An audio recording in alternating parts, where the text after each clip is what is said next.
সবথেকে বড় চ্যালেঞ্জ এসেছিল কোভিড।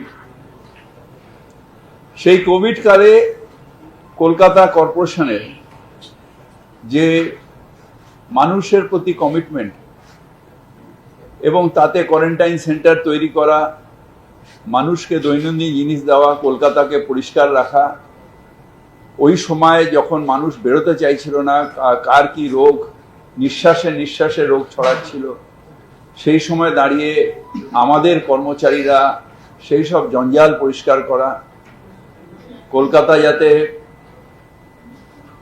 আবার ছড়িয়ে না পড়ে সেটা দেখা। ভ্যাকসিন এলো, কিন্তু ভ্যাকসিনের ট্রায়ালটা হচ্ছিল না। সেই ট্রায়ালটা আমাকে যখন অ্যাপ্রোচ করলো, আমি বললাম আমি মহানাগরিক হিসেবে এটা আমার দায়িত্ব, কলকাতার মানুষকে যদি করোনা মুক্ত রাখা যায়, তার জন্য যদি আমার প্রাণ যায় যাক।